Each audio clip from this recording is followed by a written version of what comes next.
Hello everyone. बच्चों, पहला दिन बिज़नेस का शुरुआत कर रहे हैं।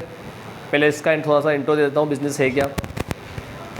अपन बिज़नेस का फर्स्ट चैप्टर पढ़ रहे हैं, revolution and fundamental of business. अब इवोल्यूशन तुम समझते हो क्या है, यानी कि बिज़नेस कैसे बना, मतलब कहाँ से आया ये, कॉमर्स की हिस्ट्री क्या है।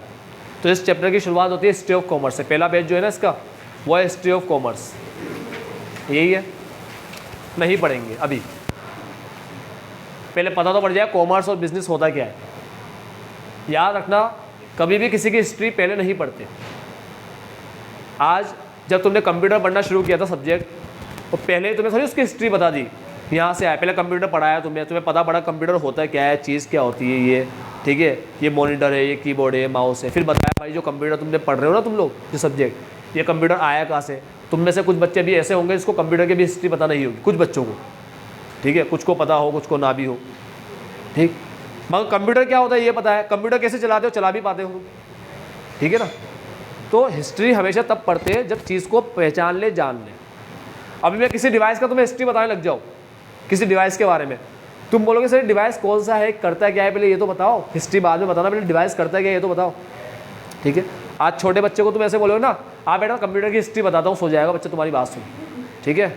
तो नींद ना आ रही है तो उसको हिस्ट्री बता देना कंप्यूटर की। लेकिन उसको तुम कंप्यूटर चलाना सिखाओगे, बताओगे देखिए कंप्यूटर होता है, तो उसको मज़ा आएगा, इंटरेस्ट आएगा, समझे। इसलिए किसी की भी हिस्ट्री डायरेक्ट नहीं बताई जाती, पहले अपन उसके बारे में समझते हैं। अब मैं तुम्हें कंप्यूटर की हिस्ट्री बता देता हूँ। कंप्यूटर किसने बनाया था सबसे पहले, चार्ल्स बेबेज ने, और नाम क्या था उसका, ENIAC, ENIAC, ये नाम था उसका। और पता है कितना बड़ा था वो ऐसा था कंप्यूटर। ये जो रूम है ना तुम्हारा, इस रूम के बराबर का कंप्यूटर था, और इस रूम के बाहर एक विंडो थी जहाँ पर स्क्रीन डिस्प्ले लगी हुई थी, ठीक है, वो उसका डिस्प्ले था। अभी तुमने कैसा देखा है कंप्यूटर, एक छोटा सा एक मॉनिटर होता है, ठीक है, साथ में उसके एक छोटा सा CPU होता है, ठीक है। पहले CPU हुआ करता था रूम के बराबर, और बाहर एक विंडो बनी हुई होती थी और डिस्प्ले होती थी। अब किसी को कंप्यूटर में कुछ खराबी हो गई, सही करना है, तो उसको रूम के अंदर एंटर होना पड़ता था। CPU में एंटर हो गया वो, ठीक है। चिप इतनी बड़ी बड़ी होती थी, ऐसे चिप को, प्लेट को 2-3 लोग मिलकर निकाला करते थे। आज कोई CPU के अंदर एंटर हो सकता है, एंड मैन हो सकता है, खैर छोड़ो भी। तो CPU के अंदर एंटर होकर उसको सही करना पॉसिबल नहीं है, क्योंकि CPU कितना छोटा कर दिया। ये उसकी हिस्ट्री है, इसकी हिस्ट्री पढ़ेंगे बाद में। पहले अपन समझ ले बिजनेस क्या होता है, ठीक है। तो पहले मैं तुम्हें बिजनेस समझा देता हूँ क्या होता है। करें स्टार्ट। इतने नाटक क्यों किए अभी जो मैंने किए, ये बताने के लिए कि हिस्ट्री कभी भी पहले नहीं पढ़ते, पहले समझ ले चीज़ होती क्या है, फिर पढ़ेंगे उसकी हिस्ट्री। तो बिजनेस क्या होता है पहले ये बता दूँ बच्चों। इस संसार के अंदर जितने भी काम होते हैं, ठीक है, उसे 2 पार्ट में डिवाइड किया गया है। इंसान कुछ भी काम करता है ना, किसी चीज़, किसी पर्पस के लिए करता है, ठीक है। अगर मान लो पैसे के लिए कर रहा है कोई काम, तो वो इकोनॉमिक एक्टिविटी कहलाता है। और अगर पैसा लेना उसका पर्पस नहीं है, ठीक है, लव या अफेक्शन में काम कर रहा है, जैसे अगर मम्मी घर पे अपने बच्चे को पढ़ाती है, तो बच्चे को ऐसे बोलती है, पढ़ाया ना तेरे को 1 घंटा, चल पैसा निकाल। हाँ, पापा को खाना दिया, खाना देने के बाद ऐसा बोला कभी कि खाना दिया है ना, 500 रुपया प्लेट है ये, ठीक है, बहुत मेहनत से बनाया, चलो 500 रुपया निकालो प्लेट, ठीक है। वो घर सफाई भी की है मैंने घर की, उसका भी चार्ज लगेगा, महीने के आखिर में पैसा मांग लिया हो, कभी ऐसा देखा है नहीं, ठीक है। तो कुछ काम पैसों के लिए करते और कुछ काम पैसों के लिए नहीं होता। तो इस संसार में हर पर्सन अपनी ज़रूरत को पूरा करने के लिए कुछ ना कुछ एक्टिविटी करता है, अपनी वांट्स को, अपनी नीड्स को सेटिस्फाई करने के लिए कुछ ना कुछ एक्टिविटी करता है। ये एक्टिविटी 2 तरह की होती है। सुना क्या बोला, इस संसार में हर पर्सन अपनी नीड्स को, अपने वांट्स को सेटिस्फाई करने के लिए कुछ ना कुछ एक्टिविटी करता है। ये एक्टिविटी 2 तरह की होती है, एक वो जिसमें पैसा मिलता है, एक वो जिसमें पैसा नहीं मिलता, ठीक है। तो एक्टिविटी अपन ने देखी 2 तरह की होती है। एक वो जिसमें पैसा मिलता है, उसे बोलते हैं इकोनॉमिक एक्टिविटी। एक वो जिसमें पैसा नहीं मिलता, उसे बोलते हैं नॉन इकोनॉमिक एक्टिविटी। इतनी बात सबको समझ में आ गई। इसका एग्जाम्पल क्या है, teacher teaching in school, economic या नॉन इकोनॉमिक, इकोनॉमिक। स्कूल में अगर कोई टीचर पढ़ा रहा है तो उसको उसका पैसा मिल रहा है, इसलिए वो इकोनॉमिक एक्टिविटी। वही टीचर घर पे अपने बच्चों को पढ़ा रहा है, नॉन इकोनॉमिक एक्टिविटी, ठीक है। अब तुम इकोनॉमिक और नॉन इकोनॉमिक पहचान लोगे ना कैसी होती है, ठीक। अब उसके बाद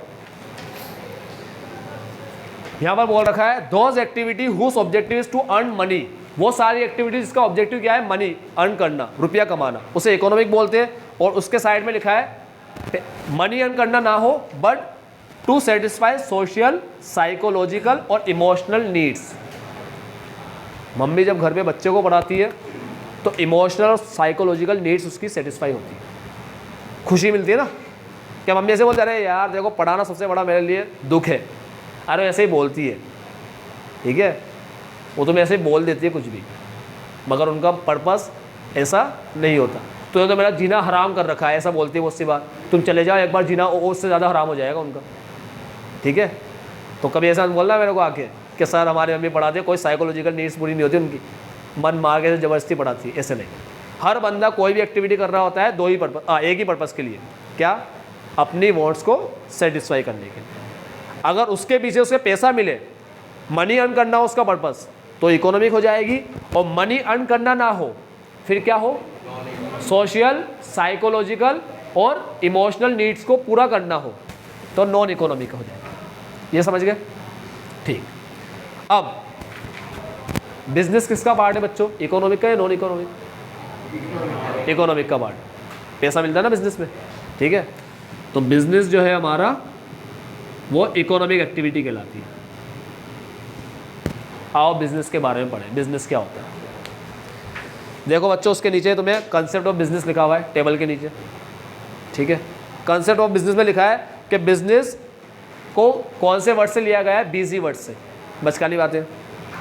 business refers to those economic activity in which a person regularly engage in activities related to purchase, production and or sale of goods and services with a motive of earning profit by satisfying human needs। अब इतनी बड़ी जो English में line लिख रखी है, आओ इसे डिकोड करते हैं। देखो क्या लिखा है। सबसे पहले बोला है business refers to those economic activity, business वो इकोनॉमिक एक्टिविटी है in which a person regularly engage. पहली बात क्या आई, business refers to those economic activity, पहला वर्ड क्या आया, इकोनॉमिक एक्टिविटी आया, लगा लो tick. Business refers to those economic activity, लगा लिया। उसके बाद in which a person regularly engage, लगा लो टिक, लगा लिया, ठीक। In activities related to, person regularly engage रहता है, एंगेज रहता है किस काम में, एंगेज रहता है परचेज, प्रोडक्शन एंड और सेल ऑफ गुड्स। अब बच्चों एक बात सुनो, परचेज फिर कोमा, प्रोडक्शन, फिर क्या लिखा है एंड, फिर क्या लिखा है और, है ना, फिर क्या लिखा है सेल। तुमने इसको शायद कई बार देखा हो, शायद इसका मीनिंग समझ लो क्या होता है। ये एंड और साथ में क्यों आते हैं ये पता ही नहीं होगा किसी बच्चों को, तुम में से नहीं पता ना, इंग्लिश की स्टाइल है बच्चों ये। इसका मतलब क्या है, या तो तुम परचेज एंड सेल करते होंगे, या तो तुम परचेज एंड सेल करते होंगे, इसे बोलते हैं ट्रेडिंग फर्म। ट्रेडिंग फर्म मतलब तुम आसपास अभी घर से बाहर निकलो, कोई भी किराने की दुकान मिली, कोई भी शॉप मिली तुम्हें, ठीक है, ग्रोसरी शॉप है या कोई सी भी शॉप है, तो क्या होगा तुम्हें जनरली कैसे होगी वो शॉप, वो जैसे अभी किराने की शॉप पे गए, कुछ भी ले रहे हो तुम उससे, सोप ले रहे हो या पेस्ट ले रहे हो या शक्कर, चाय शक्कर, जो भी तुम उससे ले रहे हो, तो खुद नहीं बना के दे रहा तुम्हें, वो खरीद के तुम्हें बेचता है, खरीद के बेचना, परचेज एंड सेल। या फिर कुछ लोग कैसे होते हैं, बनाकर बेचते हैं, या तो खरीद के बेचोगे या बनाकर बेचोगे।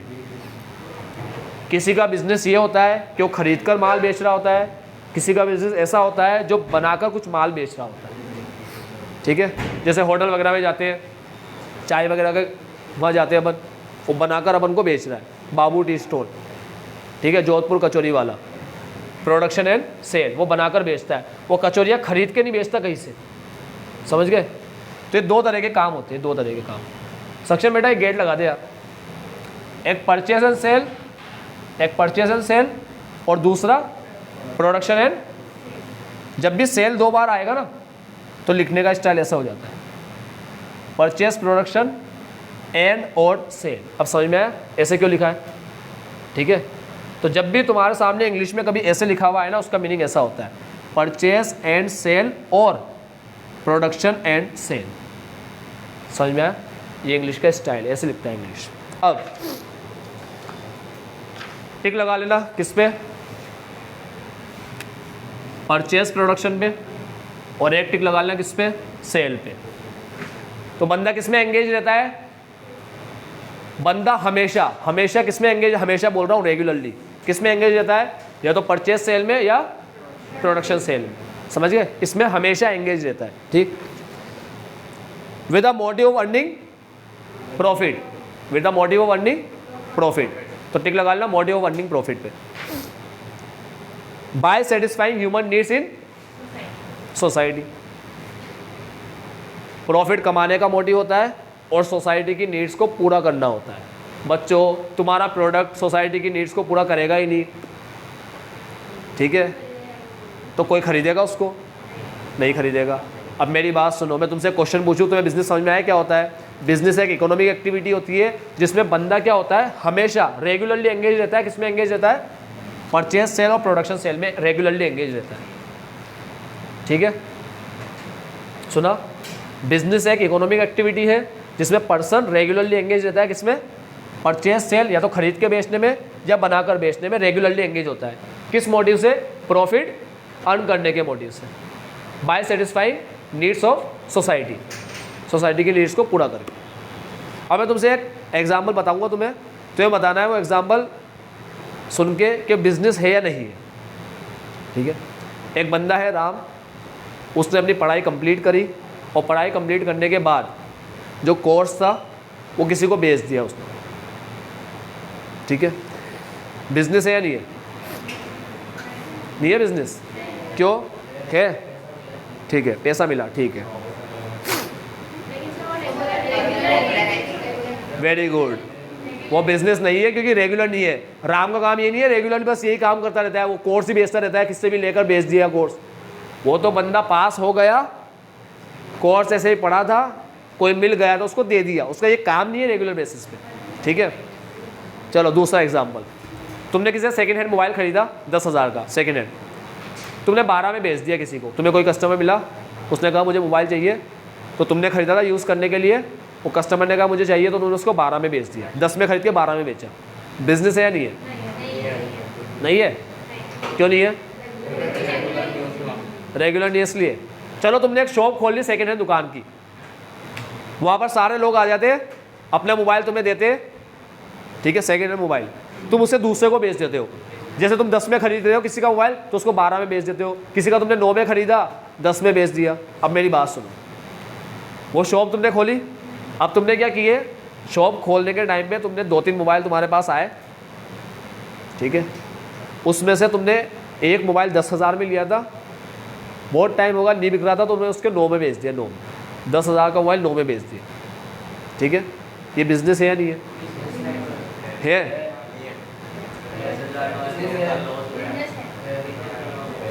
कितने बच्चे कह रहे हैं बिजनेस है? ठीक है, और कितने बच्चे कह रहे हैं बिजनेस नहीं है? बिजनेस नहीं है।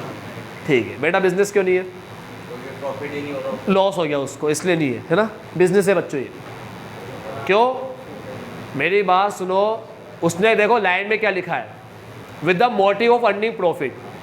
Motive of earning profit. हर बंदा बिजनेस किस मोटिव से, किस इच्छा से खोलता है? तो क्या प्रॉफिट ही होगा? प्रॉफिट की इच्छा से खोलने से प्रॉफिट होगा क्या?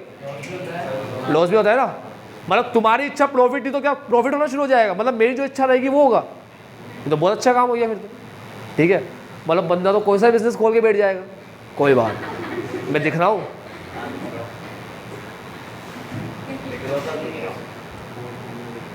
मैं इतना खराब दिखूंगा ना मैं। तो मेरी बात सुनो, गुस्सा तो नहीं आएगा तेरे को? तो लाद दीजिए। हाँ ठीक, तो सुना मैंने क्या बोला? लॉस होगा प्रॉफिट होगा वो अपने हाथ में नहीं है, मगर अपन ने किस इच्छा से बिजनेस को खोला है, किस मोटिव से खोला है? प्रॉफिट के। तो मोटिव प्रॉफिट होना चाहिए। ठीक है, समाज सेवा के लिए कोई काम कर रहे हो, बिजनेस नहीं है। बस ऐसे ही समाज सेवा के लिए कर रहे हो, कोई प्रॉफिट तुम्हारा मोटिव नहीं है, तो बिजनेस नहीं। ऐसे नहीं लॉस हो गया तो बिजनेस नहीं है। कोई फर्म लॉस में ही जा रही है तो तुम मना कर दो ये बिजनेस नहीं है, और क्या है फिर? ये वो बिजनेस ही है बच्चों। ठीक है, क्योंकि प्रॉफिट होना लॉस होना वो पूरा अपने हाथ में नहीं है। अपना मोटिव क्या होता है हमेशा? किसी का मोटिव है कि मैं तो लॉस के लिए बिजनेस करूंगा यार, बहुत लॉस चाहिए मेरे को, इतना पैसा हो गया, खत्म कैसे करूँ? पापा ने कहा खत्म कर बेटा, ठीक है, तो मैं अब खत्म करने के पीछे तुला हुआ हूँ, अब मैं लॉस पे लॉस कराऊंगा। ऐसा नहीं है, समझ गए बात? ठीक है, हाँ, मतलब मैं क्या कर रहा हूँ, बच्चों से फीस ले रहा हूँ 30,000 और सर्विस दे रहा हूँ 50-60 हज़ार की, चाय कॉफ़ी वगैरह, मस्त पॉपकॉर्न आ रहे हैं, पिज़्ज़ा वगैरह आ रहे हैं, रिक्लाइनर लगा दिए, मस्त बच्चा लेट कर ऐसे। तो अब बिजनेस के कैरेक्टरिस्टिक्स क्या हुए इसके हिसाब से? देखो पहला कैरेक्टरिस्टिक्स क्या है, बिजनेस एज एन, क्योंकि मनी अर्न करने के लिए करते हैं। दूसरा कैरेक्टरिस्टिक्स क्या है? प्रोडक्शन और procurement of good and services. बच्चों, प्रोडक्शन एंड प्रोक्योरमेंट यानी परचेस। प्रोक्योरमेंट याद रखना, बहुत काम का वर्ड है, काफ़ी बार यूज़ किया जाएगा। जब भी तुम कहीं बैठोगे, कुछ सामान वामान लाने की बात होगी, कुछ किसी की बात होती है ना, शादी ब्याह चल रहे हैं, उसमें जो सामान वगैरह है, उसके लिए जनरली हम कौन सा वर्ड यूज़ करते हैं? प्रोक्योरमेंट वर्ड यूज़ करते हैं। प्रोक्योरमेंट का मतलब होता है अरेंजमेंट करना, परचेस करना, ठीक है। टेक्निकल वर्ड है प्रोक्योरमेंट, सस्ता वर्ड है परचेस। हिंदी इंग्लिश में क्या होते हैं? कुछ सस्ते वर्ड होते हैं, कुछ महंगे वर्ड होते हैं, ठीक है। जैसे क्लैप करने को बोलते हैं क्लैप योर हैंड्स, ठीक है, बाद में लिखूंगा मैं। एक होता है क्लैप योर हैंड, तालियां बजाओ, और महंगा वर्ड क्या है? गिव योर बिग हैंड्स, ठीक है। इसका मतलब ये नहीं है बड़ा हाथ दो, हाँ, give them a big round of applause, तो जोर जोर से हंसना नहीं तो पागल की तरह, तुम्हें क्लैप करना है उसकी। तो ये महंगे वर्ड है। तो इंग्लिश में सस्ते भी होते हैं, महंगे भी होते हैं। अब ये महंगा वर्ड क्या? प्रोक्योरमेंट।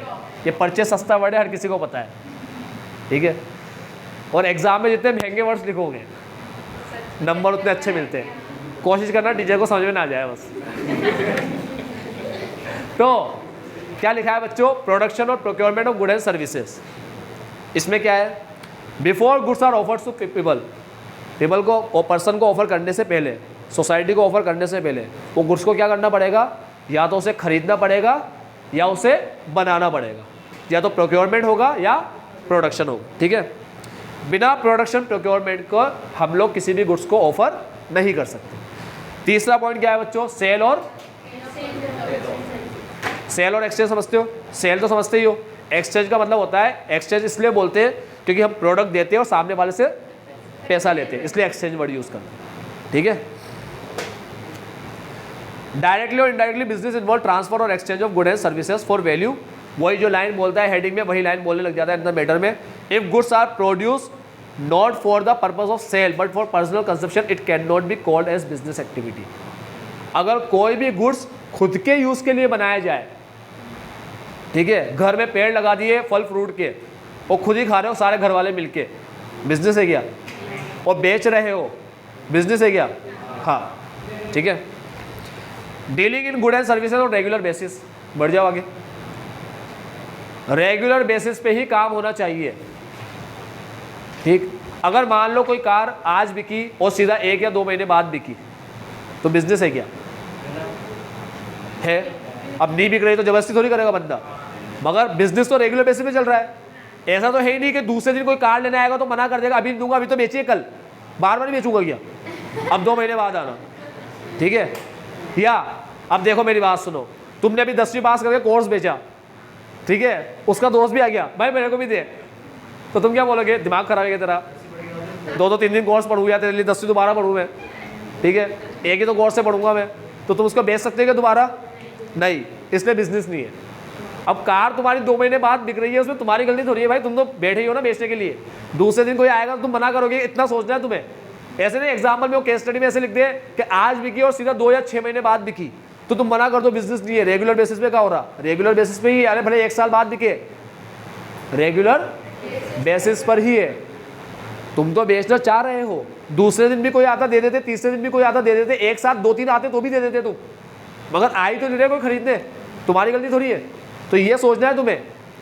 तो 10वीं के अंदर किसी ने पढ़ाई करके कोर्स दिया और 11वीं पढ़ाई करके दिया, 1 साल बाद फिर बेचा, तो तुमसे मुझे बिजनेस है क्या मना कर देना? क्यों? क्योंकि अगर उस 10वीं के कोर्स बेचने के बाद कोई दूसरे दिन आ जाता या उसके साथ 2 बंदे आ जाते, तो 2 को नहीं बेच पाता, तो बिजनेस नहीं है। फिर तुम ऐसे बोलोगे ये कोर्स बेचा भी बिजनेस हुआ, मैंने कहा कैसे, अच्छा 10वीं का पढ़ के 10वीं का कोर्स बेचा, फिर अगले साल फिर बेच रहा है, हर साल के बाद तो बेच रहा है वो बंदा, वो साल के बाद बेच रहा है, वो एक साल में कई बार बेच नहीं सकता।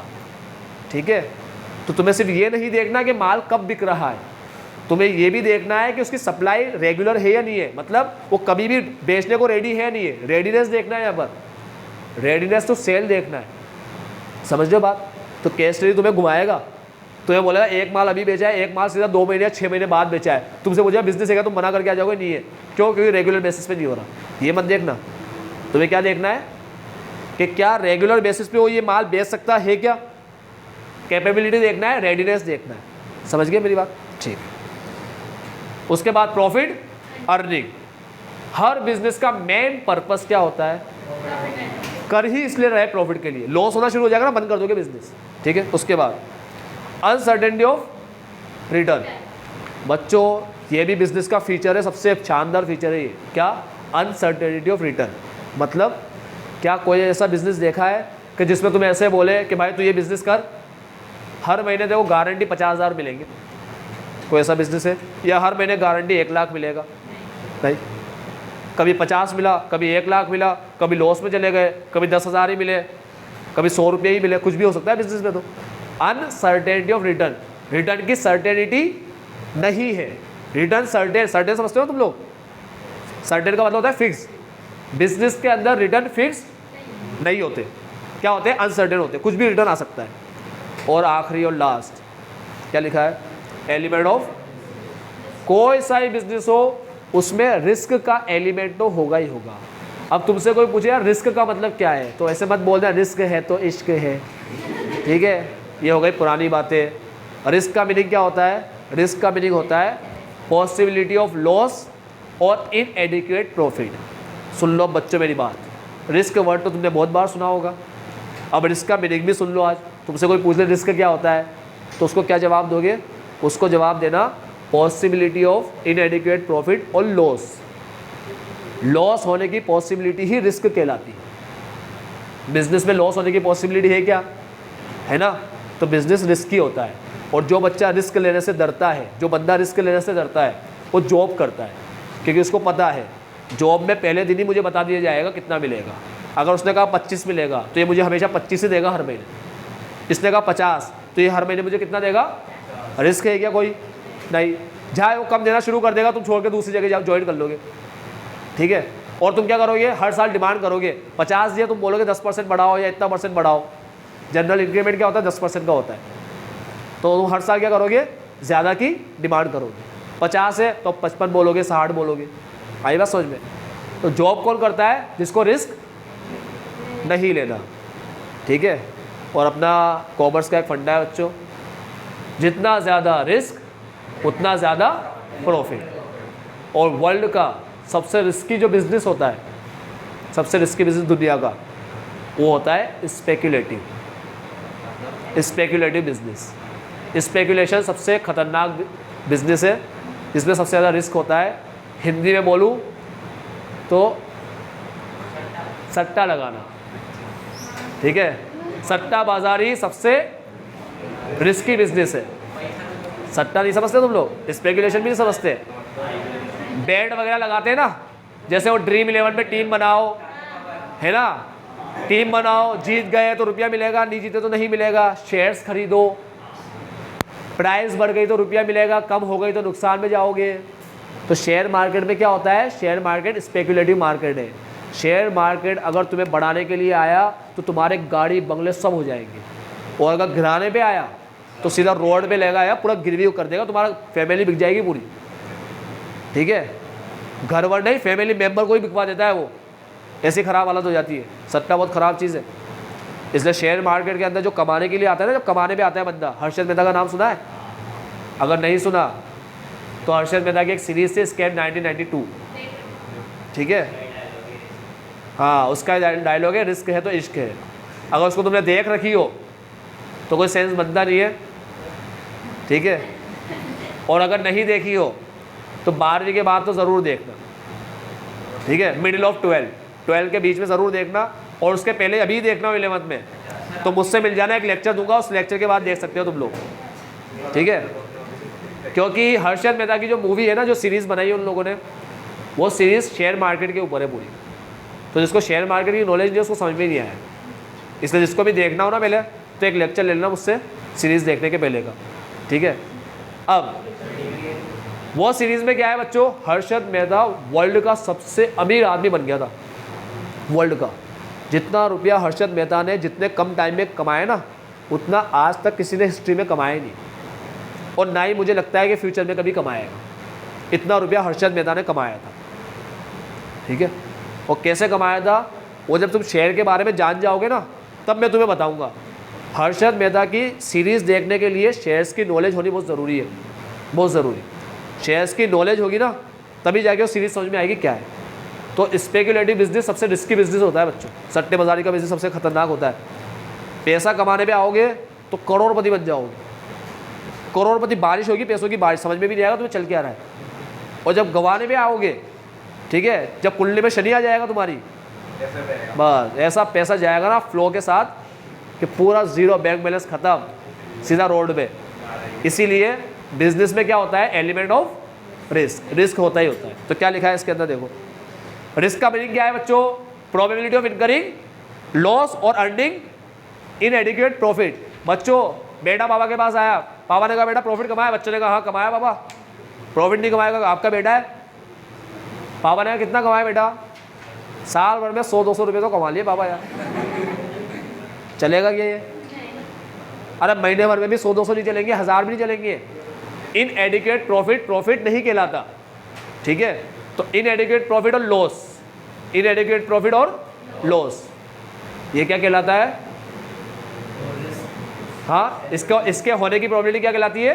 रिस्क कहलाती है। तो रिस्क का मतलब होता है probability of having loss and incurring inadequate और earning inadequate profit, incurring loss और अर्निंग इनएडिक्वेट प्रॉफिट। इसकी प्रोबेबिलिटी, आगे वर्ड लगा ना प्रोबेबिलिटी। लॉस होने को रिस्क नहीं बोलते, समझे क्या कह रहा हूँ? लिखकर बता जाना, रिस्क मीन्स लॉस या इनकरिंग लॉस। लॉस होने को रिस्क बोलते, लॉस होने को रिस्क नहीं बोलते। जहां पर भी लॉस होने की संभावना हो कि यहाँ पर लॉस हो सकता है, जहां पर भी, वो जगह ही रिस्क वाली हो गई। तो बिजनेस में लॉस हो सकता है क्या? तो बिजनेस रिस्की होता है। फिर जॉब में लॉस हो सकता है, जॉब में लॉस नहीं, तो जॉब रिस्की नहीं है। समझ गए रिस्क का मतलब क्या है? रिस्क का मतलब लॉस होता है क्या? नहीं होता। लॉस होना रिस्क नहीं होता, नहीं। लॉस होने की संभावना, प्रोबेबिलिटी क्या होती है? रिस्क। हाँ हाँ होता है, हाँ। कम बच्चे आ जाएगा, खर्चे ज़्यादा कर दे, ठीक है, लॉस हो जाएगा। तो बच्चों कैरेक्टरिस्टिक्स ऑफ बिजनेस समझ गए क्या होता है? बिजनेस क्या है? Economic activity. क्या आता है उसमें? प्रोक्योरमेंट और प्रोडक्शन आता है, सेल आता है, रेगुलरली एंगेज आता है। मोटिव क्या होता है बिजनेस करने का? प्रॉफिट। लेकिन रिटर्न कैसा होता है? अनसर्टेन, कुछ भी कमा लोगे, कभी कम कभी ज़्यादा, कुछ भी कोई फिक्स नहीं होता।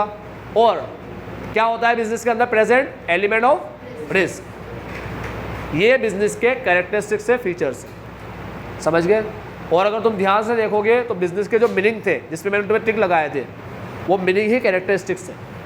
अब एक बात सुन लो, जो बच्चा कैरेक्टरिस्टिक्स पढ़ लेगा बिजनेस के, उसे मीनिंग पढ़ने की ज़रूरत नहीं पड़ेगी। वो कैरेक्टरिस्टिक्स जो है ना, वही लिख कर आ जाना। कैसे लिखोगे? देखो, अब बिना मीनिंग पढ़ाए कैरेक्टरिस्टिक्स से डेफिनेशन बना रहा हूँ, ठीक है। बिजनेस रिफर्स टू, या business means an economic activity involve production of procurement of goods and service and sale of exchange of goods and service on regular basis with profit motive, ठीक है, having uncertain return and risk। ये बन गया किसकी definition? Business की definition. तो characteristics अगर तुम्हें याद है तो वही उससे ही क्या बन जाएगा? डेफिनेशन बन जाएगा, ठीक है। तो आज अपन ने समझा कि बिजनेस किसे बोलते हैं और कौन कौन से काम होते हैं, एक पैसा कमाने के लिए और पैसा ना कमाने के लिए, इकोनॉमिक एक्टिविटी और नॉन इकोनॉमिक, ठीक है। तो आज के लेक्चर में क्या क्या पढ़ा? इकोनॉमिक, नॉन इकोनॉमिक, दो एक्टिविटी, बिजनेस का मीनिंग और बिजनेस के, ये तीन चीज़ पढ़े आज। कल इसके बाद से शुरू करेंगे। आज के लिए इतना ही। Bye bye, take care, have a nice day.